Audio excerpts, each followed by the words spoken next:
وعلى آله وأصحابه أجمعين ومتبعهم بإحسان إلى يوم الدين وما بعد.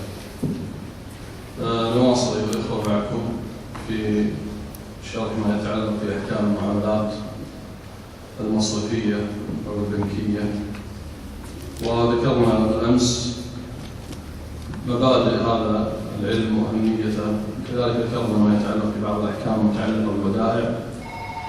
وإن شاء الله تعالى اليوم سيكون حديثنا في موضعين اثنين. الموضع الأول ما يتعلق بأحكام الحسابات البنكية وأحكام بيوع الآجال، نقصد بها بيع التقسيط العادي وبيع المرابحة وبيع التورق.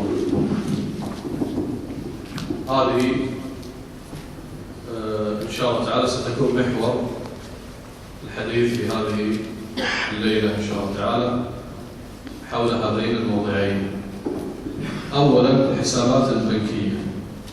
طبعا الحسابات البنكية تنقسم إلى قسمين. كثير من الناس أحيانا قد يلجأ إلى البنوك لفتح حساب لكنه لا يميز بين الحسابين ولا يعرف ربما حكم كل واحد منهما وما يتعلق في تكليفه الفقهي.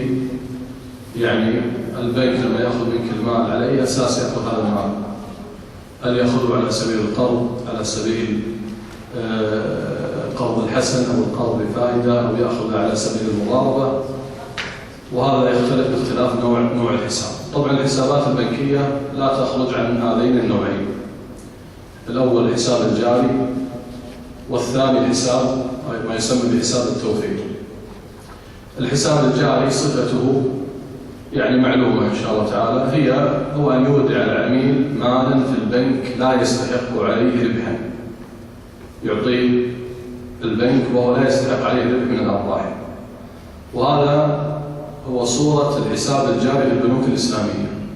سأذكر إن شاء الله تعالى الفروق بين البنوك الإسلامية في الحسابات الجارية وبين البنوك الربوية وأيضا في حسابات التوفير. صورة الحساب الجاري. الحساب الجاري يعني هو سمي حسابا جاريا لأن العميل يستحق المبلغ في أي وقت يطلبه، بمعنى ليس ملزما بإبقاء المبلغ مدة من الزمن عند هذا البنك، لأن لو التزم بأن يبقيه مدة شو يسمى هذا؟ أحسنت، سميناه وديعة.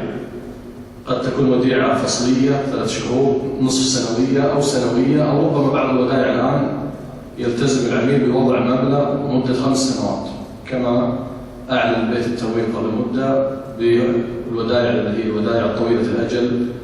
وطبعا كل ما أودع هذه المبالغ مدة طويلة يستحق العميل عليها أرباح أكثر من الودائع الفصلية أو السنوية أو السنوية. إذن الحساب الجاري هو الحساب الذي يستحق العميل سحب المبلغ الذي وضعه في البنك في أي وقت أرادها. تكييف الحساب الجاري والفرق بينه وبين الحساب الجاري في البنوك الربوية والحساب الجاري في البنوك الإسلامية.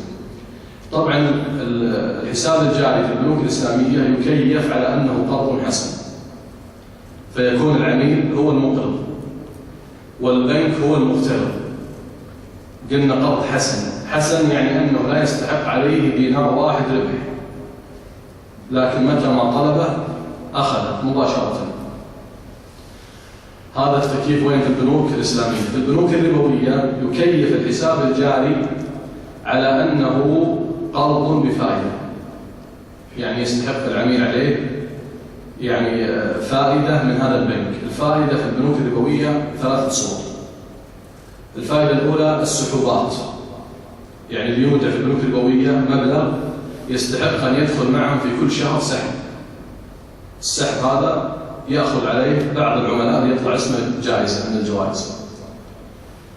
الفرق الثاني أنه يستحق عليه فائدة بمدة بقاء المبلغ في الحساب في البنوك الربوية. ولذلك تجد في الحسابات الجارية في البنوك الربوية لما تجي تأخذ فلوسك تجد أنهم وضعوا لك مبلغ من المال حسب المبلغ الموجود. حطيت 1000 2000 3، تجد أنهم يضعون